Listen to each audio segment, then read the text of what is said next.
He has done. So love ye the world that he gave us his only son. Mijide sa wo ye so me ho ye. Eni die kwan so obuo kwan so seseya me no ka say no. Lucius e wo monsa benkum antenten so wo hye de fugu fine. And as usual of innocent, very simple, but obi na no a no be hu say very complicated. Innocent. And so ewa ha ye be kan sem mienu emre be mu ade aka ne ye de betra so de di kan kan Ofori-Atta na ye mu de yan alatani na se Ghana ni no because me tisi ase ne ye mu de yan na ye too wo de ye mu alatani na Ghana ni anyway I'm only asking so wa trokrata ba se nikunu surgery na ye se ye be no ya ye wie na mum be ma no be hia bosome porpore emiensa Now, Mesha Sefi, innocent ho. So you say 90 medical days are say, and no meaning say they working days, and medical days are maybe Monday to Friday are 90, and I said maybe innocent to be the best person to explain this to us. Many was saying who medical field. Tony ho. Enti said the one him dada no eba no prostate hu ne manema na there's a new medical technology UK for na in crofobin na dey sade na ba first nanka wo Johnson no prostate na semba ho a yitwa okase tenten na ya dabi robotic surgery no ye bodo to say pew na ye wie eno no kura na ye wie ya wa cha 3 days ye se bibia wa asase so wie person ye bia no which we hear because you're correcting a comma near the amount. But can Ofori-Atta the other day, ye Namo no, we hear Bosome Porpore Miensa, nor the Atiapo, or Tiapo Yenes or Beba Ghana. Na Waba, Lucius Mache. Over to you. Captain, my mencha not mencha what you for. Lamenka say, you sympathize with Ken Ofori-Atta. Because I already obey to me, I said that there be a Mexicano and cancer nya there a toswa the papa. So for him to be exposed to your friend saying such a situation is an ordeal. I definitely know he will have to go through and as a forum. But the what makes this whole thing funny? The aspect are the people communicating to the government of this country, the people who are giving out the information and as for because there has been a formal activation of communication between Ken Ofori-Atta and the Office of the Special Prosecutor. Any name that formal channel no should be activated. Relevant information is available. Must not even come from Ken Ofori-Atta. Maybe the hospital by now should have been able to establish that link. So Ken Ofori-Atta agree that kind of communication can be streamlined. So anything that comes to Ghana will appear to be an official statement coming from Ken Ofori-Atta and the doctors. That one is official. We take it for something value. What the analysis are. We cannot base this whole thing on a theory that has been propounded by a wife. Are you very insignificant in this whole thing? Koso. Obetimia can nensem, but the thing is, can the state take some and the wife formally abra the state near ready to go after the person in this particular manner? For me, I think that this whole thing they are just joking and toying with the people of this country. And I have sat on this platform and I have told you, say, Ken Ofori-Atta and you're not being so about Kurumase. So Ghanaians should just forget about it. Say, president, government, any formal channel that has to be activated. Say, extradition, or the way a man will go after things, Yes, surgery, sometimes, you anticipate possible complications, because cancer, if it is true, complications, but some of these things, must not come from a wife. Say, Ken Ofori-Atta person taking it serious. Obetimi man the doctors actually formally to the Office of the Special Prosecutor or the people of this country say these are some of the reasons why, because we anticipated there may be a possible post-surgical complications and then as a we want full recovery for the person. And he says this period then You bet me the number. So whenever you are communicating in that particular line now, a man for will take you serious than a wife or in any medical way, and in some now cannot. It's not backed with any fact. Beyond what more he will come a basana about resurrected the long held notion and impression. Some of us will say the gentleman is not ready and are not prepared to come to this country because prior to the surgery, and I've told you, say, not on you be another bedridden, or you be a obetimaka or dampum on to me nante, and you want to be magana, or you want to be international flight team, then as a phone because you see. Some of these surgeries, you know, ayana and your friend is saying, how do you call it? Surgery, an emergency surgery.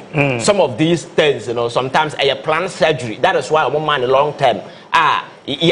So it means that you put to say for sometimes they give you time and whole lot of stuff. And all this time I can know for it and Ghana back and forth for so Mayo Clinic and for them was so bad faith. He never demonstrated any good faith, say, or Ghana to account for what things that he has done in this country. And said the Mr. Culture, Ghana for are angry and they are in expectant mode. Very often, they say, "Akasa will be a captain."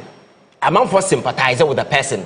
Say, "Akasa will be area." It doesn't matter. The Nipani or enemy crana. You see, said there is a bit of empathy. But if you go to various social media platforms and you see the way and manner Ghanaians are reacting to this kind of Ofori-Atta tenor, you could see that there is zero empathy in this whole thing because you know why? Nema Kosu Okroma Ken Ofori-Atta at the center of the epic scandals of corruption Kosu Okroma. And we are talking about people who have significantly suffered at the hands of this gentleman. A man from Banka, Papa Kwasindu, say the man is not even well.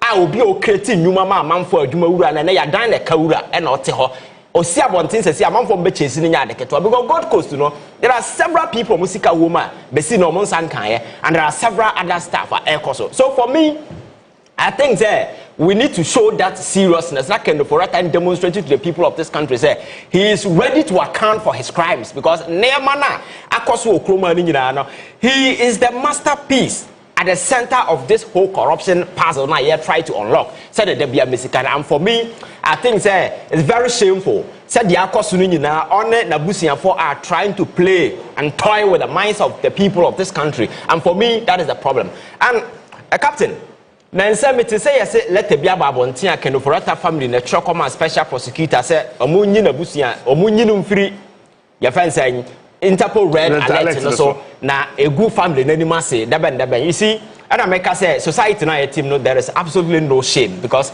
say nipa was sense of shame and a remorse that would be the last thing for them to do, and that was absolutely nonsense. You understand? Because you see maybe some who say abra na Ken Ofori-Atta ti kroma no gu amam for bank air bon kwase abosia ye de oye ni nyina na family no mu ko vacation or China and I know more Zimbabwe. They never heard what happened when the gentleman was out there doing all the nasty stuff. Ghana for you megu Papa Kwasindium Oguni Bank when we had other options, because I mentioned sir in 2008 America had similar challenges when Obama came. There was a tap that is trouble your friends say asset your friends say district where you reliever are buying on the buyer just to buy all these district companies out of your friends debt. And Chase Bank and JP Morgan Chase in more financial way the government and make it available to go and buy this bank because in the financial sector then banks will have liquidity challenges. In America last 2 years about Signature Bank and several other banks because they all have challenges. Well, what they do is whenever they signal the red signs then they try either merger acquisition and I say takeover. Then I say for them, say nipa no no or musika or monsanka. These options were available on the table. We proposed to Ken Ofori-Atta said no, don't go after the individuals, don't go after the bank. We're Ghana for a year. He never listened to anybody. The gentleman destroy bank, destroy life. Obi a bank manager, we are not to preko or kwan ho. Family no amante. When all this nasty stuff were going on in this country, did you ever hear Ken Ofori-Atta or family Okroma say? When even the MPP as a political party, some got peeved and said, no, the gentleman is destroying our party, and for that matter, and the president will have to take him out. You know? Did you hear any family? When the guy was here as a finance minister, I sat and I told you that he was sick. Man can't tell. Our program way. So I told you that the guy was sick. Because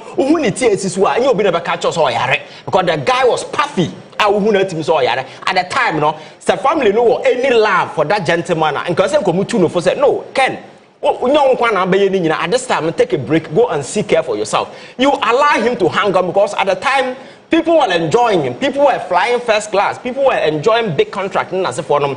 You never spoke. And until now, Ghana for Ofori-Atta family, baby, they are concerned about politics and whatever that happens in this country. Go back to your friends at the banking sector. Among for your friends saying, yeah, the Omodio Musika. Ekoto government bond na se for no emerwafo no nkokrafo mu wo kroma omodo mu ni family. I think they should give us a break. Some of this nonsense doesn't fly in the face of logic and in the face of reasoning, and the omoye no we even anger Ghanaians anymore. And it is as a result of some of these things. And in Ghana for are no showing any empathy, sympathy towards the gentleman despite the health or deals in Nasafo Okom, because I want to hear Nema Waye no kroma. Now have the current predicament now.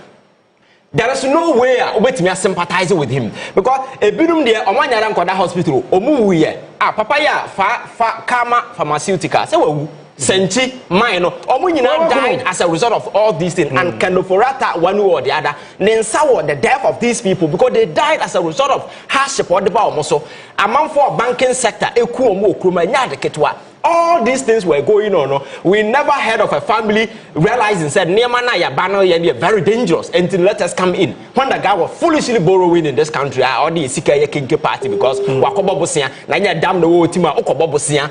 Ya floaty bonda party and we celebrated some of this nonsense in this country and people thought yes they are the intellectuals. Now we all saw what happened and then I tried to get out of the woods. Under him Ghana's economy got junk and all the rating agencies it got to a point that the whole Ghana, a sovereign country, could not step out there to borrow money because the gentleman has decapitated the head of the Ghana's economy. So I think that the family, wherever they are, they should just shut up and give Ghanaians a break because you see, we are not interested in those nasty politics because if they had anything sensible to say, a branch finance minister, maybe in Kayeniha, what's all these things? I won't follow say, Papa Kwasindo, Papa Yomfane, Jabi, military minor captain, what's say on my life in a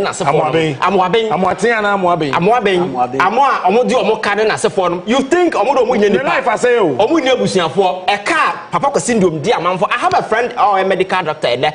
Nisika was a good cost. About 500 to 600 million. And I said for Obidia 1 billion, Obidia 3 billion. These things not happen because of Ofori-Atta, if nothing at all, you need to take over because as a government, the economic security of the people no is paramount. And sometimes among forecast I see said that statement is absolute nonsense because as a state, it is your responsibility to ensure you regulate these financial institutions by Ghanaians will not fall because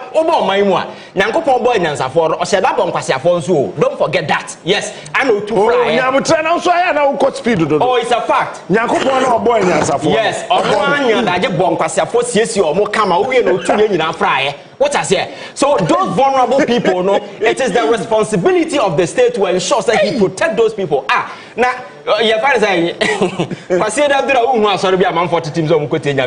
Now, what more damn about Sarafa? I was talking to JS when I said that maybe a president and then short down the baby. Yes, yes, and the party so now things and Yamia in the camera born said deeper way in or they will suffer hours as way. So by the state, Adumana said, those vulnerable people, you take care of them. So in the same way, look at the financial sector now. Obinya tisa dibiaba ebia no nimu hunim dia odnisika me kwa kushem. So the state, award that regulatory mechanism it is your job to ensure that you take care of these vulnerable people. You don't allow them to fall prey to some of these enterprises. Now, the panel kotom we are. What I say, your friend is saying, Onua ni greedy in and these are things that the financial sector. But your friend saying, Captain, Yatsana Kromha, Amasani ma way on 40.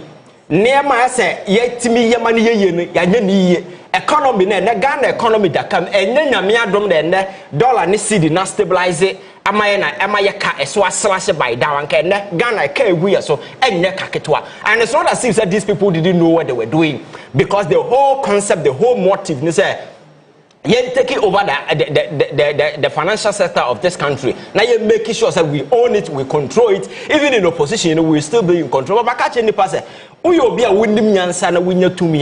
should know that the most important thing that has to do with impacting positively on human beings. That is the only thing. Because I told the idea, you will need human beings. It's not about the many assets and so forth. But all these silly guys, when they got the money, you know what they did? Back for Timiko Jina Estate, no, I can't die bombe 100, no, Tony Jina, way and what way.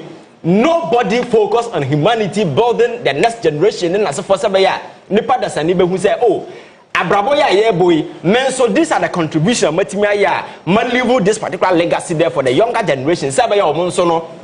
It is all about ourselves, making sure say we build a financial empire for ourselves, our family, and the next generation to come. So now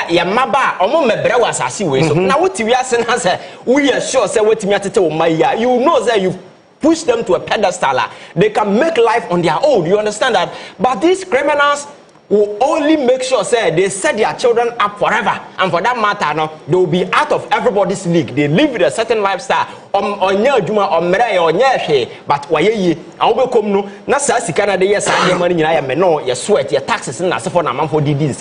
So for me, I think that the states have to be very radical. Makase said John Mahama buy we see Daima Ghana Nibia. Now to talk more, Bianasa will go after these criminals. Ghanaians would never forgive him, and that is what he should do. And I like the way the Attorney General is going about it. Look at how few people sat at NSS. Yet me, Eddie and Sakobo, mine sikam, Sabayiwa, we on them Kroma, and then Wakota Football Club, and then I say people were hailing her left, right, center. Nobody on his right senses. The question is, where is this person getting this money from? Not knowing, say, they've created a syndicate, a criminal, investment, a cartel. And on my year, and on Master ghost names, they are Ghana and Kwan to meet your ghost, not the Otassi in Gianaka, and that's a problem. Our ghost names over 80-something thousand. And yet to me, a first state way sika, neither quite ya collateralizing their quantity loan and as for Sanema when you cost Okroma. Banks are no more yes, Sanemano. They knew the fact, they knew what was going on. So for me, I think time has come for us to set the red lines in the sense near country Ghana, and he said, you need a Quenya the Obenya to serve. But Obana be messy up. The laws of the land, you know, need to deal with you. Say by Ghana for who say, or minor, you cannot joke with the country because you see, say you create that aura of weakness around us where people come to power, they mess up, and I know that all that they can do. And they say, Yamfa ahem from Kopachao, Yamfa Sofoni, Chinian Kopachao, and we will be forgiven. Trust me, we will never go anywhere because there are countries that far larger people that suffer similar fate. The last time I make a the United States of America, Captain, in the year 1973, they had a vice president. Your friend is Phil Agnew. What he did, is not a senator or Maryland. Under him, no, at the time, I know a senator, no, not or evade tax and tax kickbacks and then as for an buyer. When the issue pop up, the people of America make sure said the vice president of the Republic of America will resign. And I'm going to your friend said Gerald Ford didn't buy it. Gerald Ford buy a vice president, no. A year after, somewhere August 1974, and a president now noticed so Watergate scandal falling. That is Nixon. So Gerald Ford is the only person in the history of the world that the vice president and the president of America will be to Obama because of scandal as we see here. Look at how people have suffered for this. By people mess up and we think so it's okay, he's a big man, he cannot face prosecution, the consequences, everything, and then you wave you off. And that is the kind of argument people are making. So kind of Ofori-Atta in the life Ghana, he was dedicated to because and the guy was out there making foolish investments, foolish decisions. And all these things was benefiting him. And it's a reason why I held it on to. Because he was sitting on some of the things that you and they on himself or Soroso Cotinafia and once and Baba. At the dying days, Nakufa do Unifrio or Unifrio will move out of this country. So the air cost not say a master plan or more draw and a play out. So Ghanaians should not fall for some of this nonsense. Aban should make sure say extradition process must be activated and making sure say these people yamfa omomra kroma and enyanyan no maame na ono so mo convicted no for maslog no so akwatena bonte no. I think that process should also be activated. No ono so mo fa na kroma say. You see, we need to be very ruthless in our approach. Now you're making sure, say, you cannot steal from this country and get away. And for me, that has always been my conviction because you captain. So what to when you call outside Accra? Now you see the way people are suffering. Then as a foreigner, so such a country, you know, we cannot allow some of these things to happen and then people get away with it. Thank you, Lucius. Captain. Bema na hojo. Yankwai. Captain Medasi. Mamemfa kwanyes na menchi a ahwefu nyina. Menchi a ahwefu nyina na menchi a NDC fo a benso baje bra be hwe nyina. Na captain yade de obia ni ho ne o wiase ha onyare. Obia etumi yare e ma ne yi.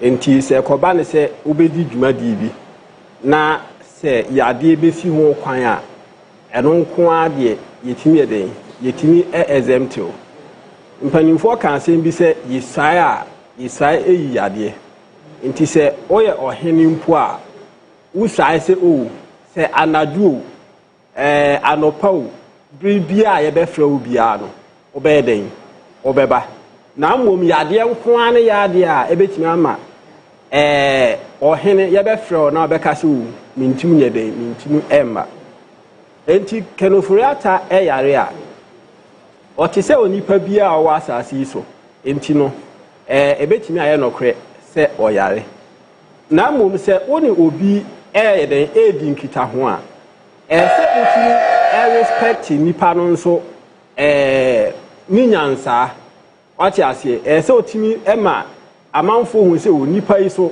o nyansa odwen enti no enka in the first place no Ofori-Atta se o yare a ye no mu binum ye nya doctors enti no se wo pese oni ye communicate a ni papa mu ye se babi a ukoye a ye hwe wo no se utima saa hospital kro ana se doctor kro no oyeden ochro na otimi edebra OSP na ono nso etimi eden ekenkan se ono kra nsem na ewo krata no mu ase a megidie se your doctors akukudam wo ho a bebetimi ayeden akan na ba analyze e bi a kire special prosecution say yade asumasi no wo yeden wo yare me ne wo kasa yi ye timi to ye nsafro OSP to ne nsafro na wa make excuse from January I mean can say February no ho no ne issue we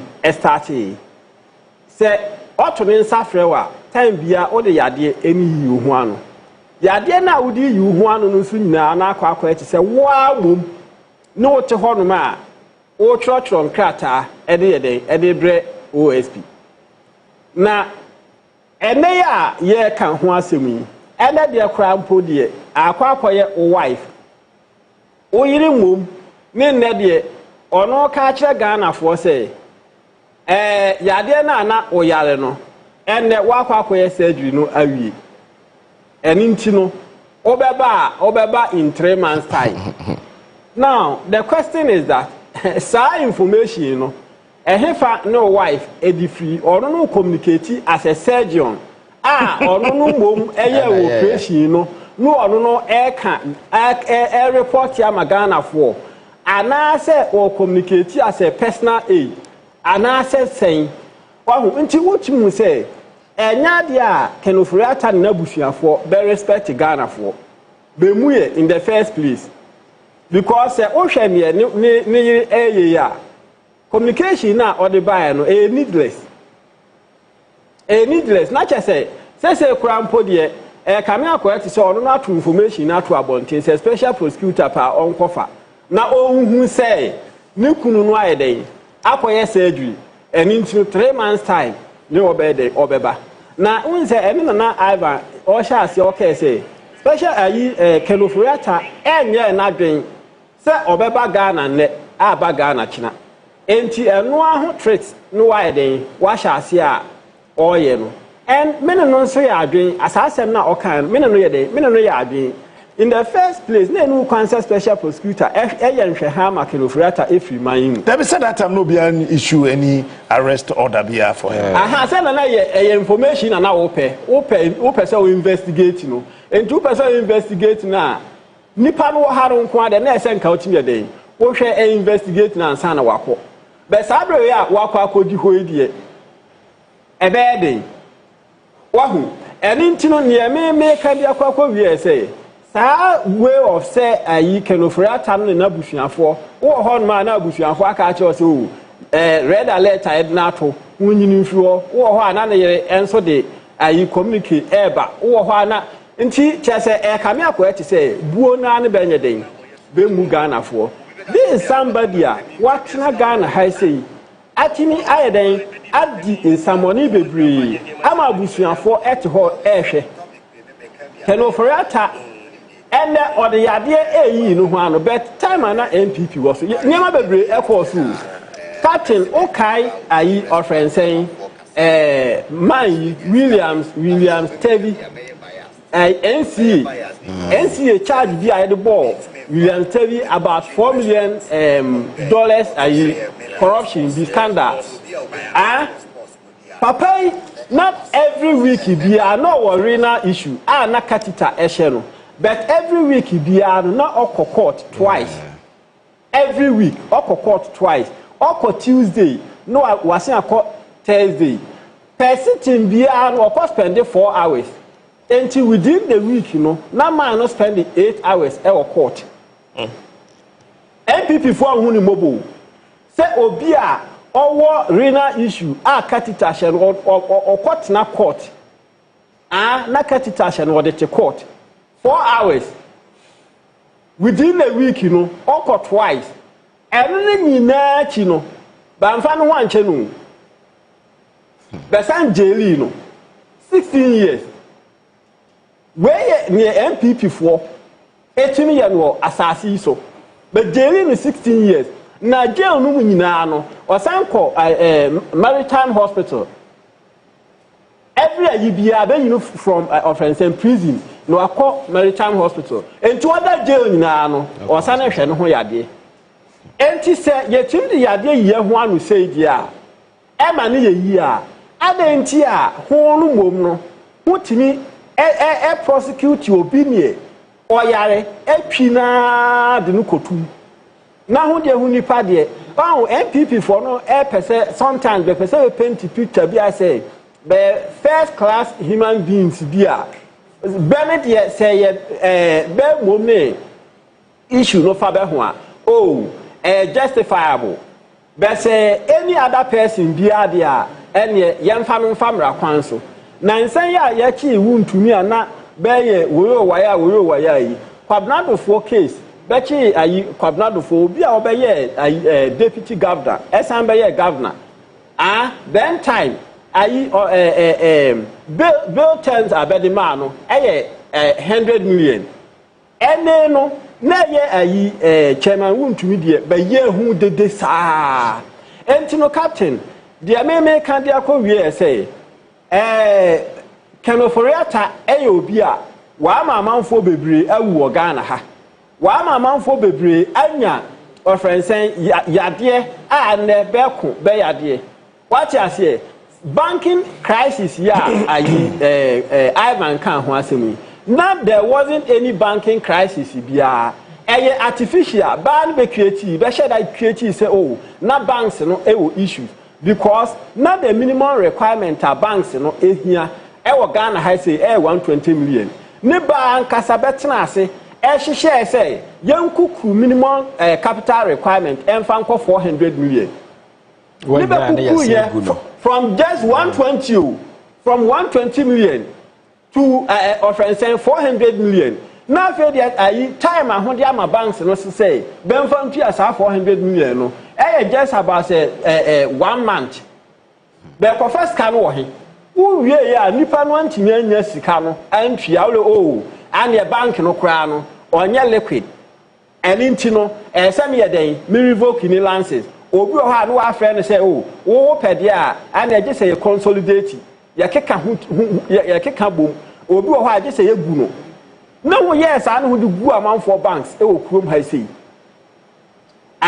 ne nyina no na ye wo Ofori-Atta wo na na ye den wo da no wo na na wo di sa aduma no nyina before NPP ebeba na saa wo Ofori-Atta wo banks no business no na eluba bia adri but na hu wo adwempo bi say oh hu pese hu ba be create some kind of financial empire and then yes Japadia document na ebeto odwa na amanfo ka ho asem no because na ba dwen nyina ebe say se bebedu a beba be create financial empire yen gugu amanfo banks yen say amanfo nyuma eno no saa ni betimi ama yen so yetima eden yetima ba be control system no ne neba ya ase amanfo nyuma organ ha sei last meeting say na we interview amuabe issue no ka say Ofori-Atta before obe na say wagu ne bank no amuabe bank no ona oni fie anado no ahu obi a oye wo ankasa wadamfo o timbet na ofie ni hu enu didi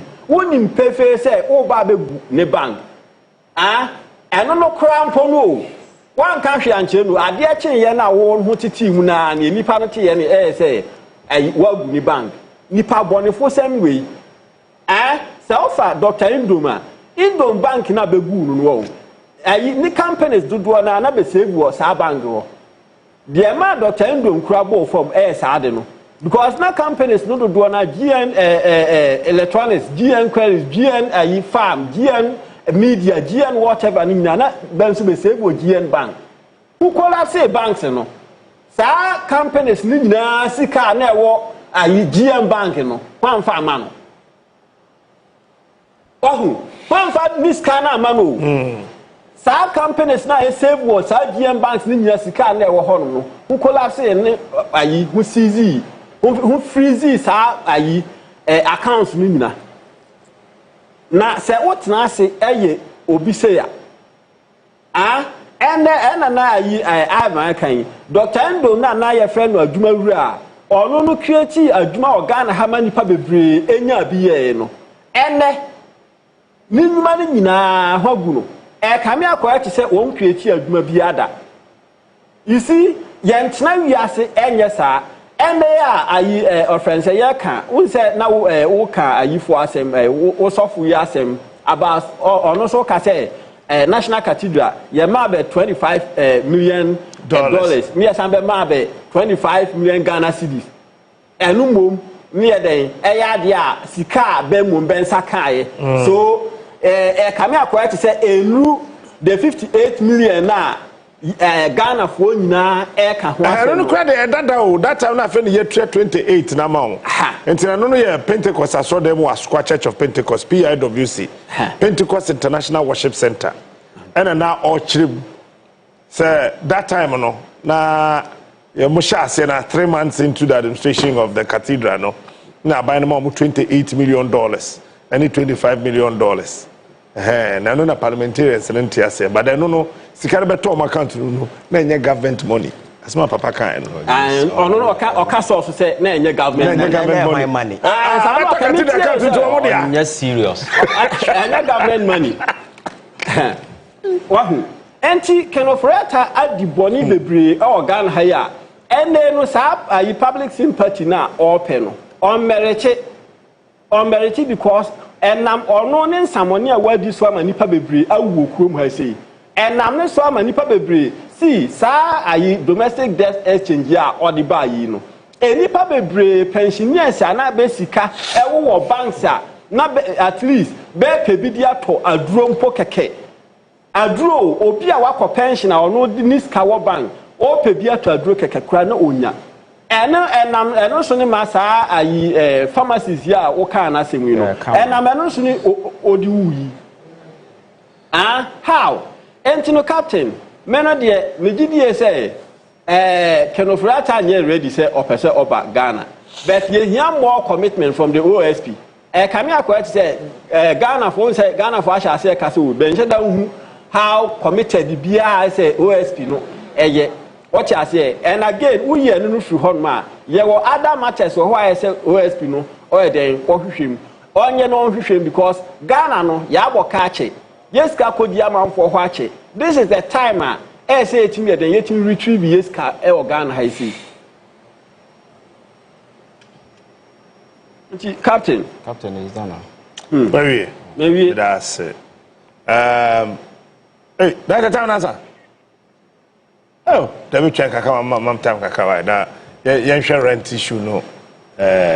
Ketu ana bibi no person. Yeah, I think anything separately. Yeah, I think the cathedral issue no.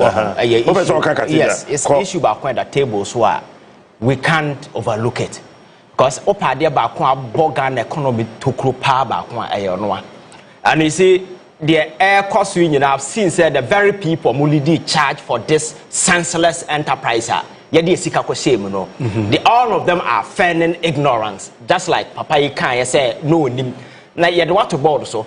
Na $25 million free baby to account to as a reasonable person you are required to know where the money is coming from. Meboa. $25 billion. Enye sika ketwa. Me former chairman akasa sa chero no. Se sika to account to man. You should be able to inquire to know the source of. Sa nema we na ya te ha yenko so no.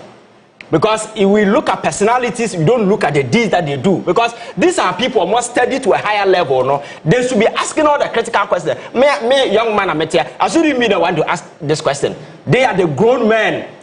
Or more what that particular intellectual weight to be able to ascertain all this. Captain, yet to come at the time and yes, I am man. Now I'm Krama from North, Ebakumas by Kayaye.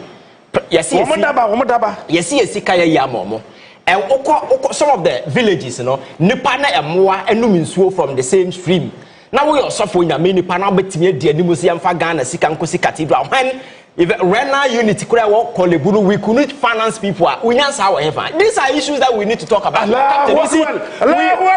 Listen, you see, some of this nonsense, and I entertain Okroma or mine on Kosovo because me, I got pissed off when that particular $25 million I got talk cathedral for the cathedral impact ni there. I'm not mutu yeah. Me say Ghana is serious country. That man will not go to that I'm video no. Me say Ghana is serious country. And Kenya sorry and obokwa kwatena wo chire because I'm in jail cell and onam no chire because Ghana is serious. It's the reason why they are still working. Yet to come say and crank to us who said that enterprise now was senseless. We didn't need to. So for because make sure that we can build hospitals, we can build schools, and make sure that we empower young people because in the world no APC. Look at how countries are investing in technology, advances, AI, robotics, and as for trying to reposition their young kid to take advantage of the world that is emerging because most of the job you need to go digital on digital platforms. You need to train your people to take advantage. So sir, sikana dey yes any money na. But make a children say, see cathedral Nyankopon dey born e be chai. Na 100% Nyankopon fa dey born e be nche no. Captain, we are not serious. Nyankopon dey born e be chai say civil war ba avert na ye kwa ye heavily food. Ye the man and Israel man and na so for ba be gum. Israel peace im ro way. We need to get serious in this country. Brasa, I never win. I can't answer some chair. They didn't listen. I know the day, no. It got to a point at the jeans and we were not so for actual letter. My resign, we actual letter. Now my resign. And I'm telling you that these people are coward. Even the courage to tell Ghana for say we are sorry because in some muhu you know we are resigning. None of these cowards and was able to apologize to the people of this country. All that they did, they say I have uncovered corruption, so I am hesitating where when the crime has already been committed. And America just say Ghana is a serious country. And each one of these people need to be bundled together and they're making sure say, we are not witch hunted, but we need to investigate every one of them. Obia exercise discretion, a very stupid discretion, and now so my Ghana lose Sikano. We need to. They didn't know say you judges dying to Agu.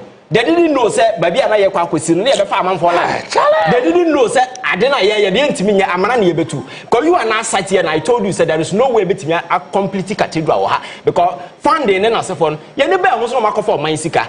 Parliament cry am on Monday. Until so far no mugu board no so sika na buy no. Who be say who be sika no free. Almost all your fundraising. Omo kwa bonte kwa fundraising. The sika be no mo de ba kroma. Omo de ka na buy. And I think that you see sa nema we na yaya man for play on our emotions for all this why in the name of this God. The meaning say yasum nyame do impact on people. Just to make positive impact. Say be betimi aboa build the moral faculties in us. But is that what some of the churches are doing? And the church na dan magic na your friend say we na malam sem na yet church na ye obi the bag is one wa chanting na sika gum na ye design them this nonsense we are displaying for people to watch. I think we need to get serious and move beyond some of these things. See, church, and the whole essence of church, and say, you're building the moral facilities within people, so by people will be responsible, integrity, and that kind of way. Look at the society. The moral fiber of this society is shattered and broken. You can't trust human beings now. You can't trust the right thing. We push people to government, even churches and corruption. This is the responsibility of our religious institution, both Muslim, Christian, and as a form, and magic, and then the making sure that you impact positively on people. Sabaya Captain Smart, Bedin or Captain Smart, you never to baby. Because of some moral foundation, look at the society we live in. Do you see those things? Because the churches have moved from that moral education, magic. And I take over the space. Nobody is teaching Obi a choir and the reason why we are here. So for me, I think that we need to set a sample with these people. Now you're making sure, say, next time you'll be very careful. It doesn't matter where you are. See a cathedral when I be near Mabisea. Do you know who not doing whom you say? Sikana ya de mame no, I am Rakanson, I fire de mame. Nasa Sanema Wayne is not as he said they didn't know. They knew because some of us were out there telling them all these things. Any say yes, I know. They never listen. Let me back to the rent issue. Look at the problem. Housing deficit, because and then housing a big issue. And this is can think into me. You tell about me promises or behind them my young people. Now young people be behind them movie. Empower the people, let them work or work or not behind them. I don't need government to rent for me. For how long? You understand? That's right. Provide them job. Or Jumana out of the proceeds, no one can behind them. Housing deficit is all over. So, Captain, I think the rent issue is one issue. Government will have to pay attention to because Accra, a draining a lot of young people. And then the man, yes, 2 years, 3 years. That's the kind of amount. But Emrao said you can't even take your rent advance more than 6 months. Emrao I think the parliament is working on that particular law to push it to 1 year. But these things are not working. So I think that government touch about Ghana for pay those areas. We need to say president say new capital. For me, I think that at this time, it's unnecessary for now because you see, if you look at some of the towns like Uko, your friends say Teshi Labad in Nasafona.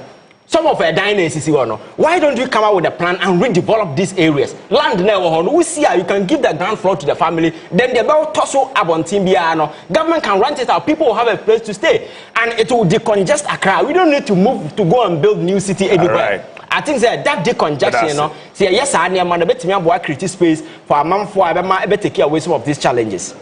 All right, Nana Machinawa was saying, I say I love listening to Ivan. Is he married? No. Yes.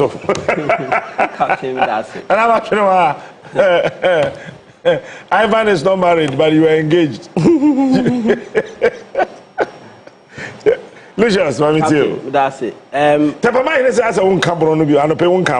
That's the message he sent to me. Why? Oh, say Casa, Tino, say. Oh, Casa, no, I mean, can say involuntarily, no, ever. As I don't pay.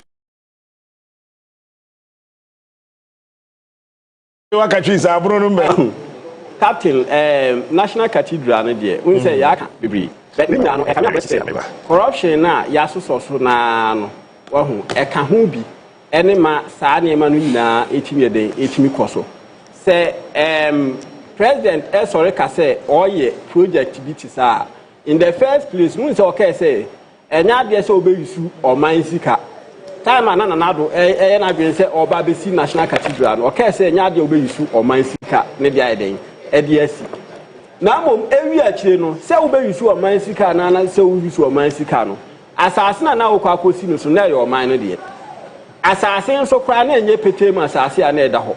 Asasi na yewo project bebree ewoso yewo buildings bebree woso a ukobubu ayi adan no yeden etugu yi woyi eno no so cry free ho no ma o ka se obeba be ye ayi appeal for fund bio se den na enu mom ne ode ekwakwa de ode kwakosi na manfo bi sase ntu ye sure say sa appeal for fund now ba be ye no enu mom betimi asi National Cathedral and then me gidi say asofo a beto board no so a na be say national cathedral na ebesi no be mum na say nka be di nokre what you say ha be mum na say nka be di nokre na mum nokre die bi antimi anyede antimi ama be da di nokre anya mo ano mo san like forest ay mo say galam so mo koto ya na ran ya sase ni say ko paye no this are hypocrite wahu entinu nokre die antimi anyede antimi ama captain hwe say yetena ase na esoso niema bi musu say ya won Ghana no enya dia ye bekoya nim da what you say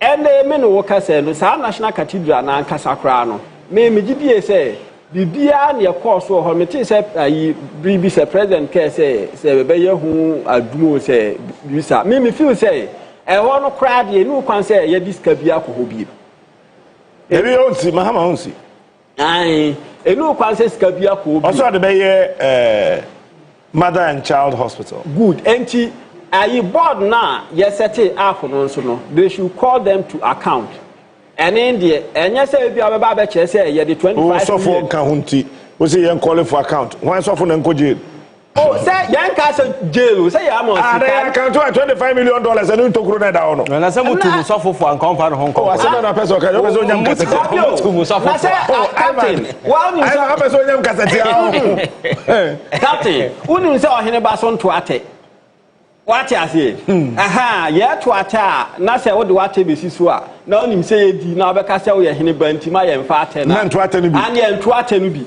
enti unim say wo ye sofo na de to board so na bia sika fa ansa ato na ye be flow for accountability na obeka say wo ye sofo nti an ye flow board bia so a enko what you say na mo okonko ade na say di sika ma wa enye enough so obegina Sunday ma kire sika a ebeto account mu Ghana for na here on your press conference on board so no da na da Ghana board so enti sabe we say no se betim be den ebe account o account ya na say ayi uhu so a say ne ayi bele say uti mfita nti amwanku so wahu enti no benya den obenya oti adidim eni nti no corruption hwe ya do so hwe ayi na no abaya ya oni nam national service ho no hwe ne why no ayi gan ono de oye kromfo ankasa what I say because niema na oye no ho no say what na ase na say odwen ho tumi say o share that pass say oni ni kunu be bo Ghana fo kro no because want to inflate ayi figures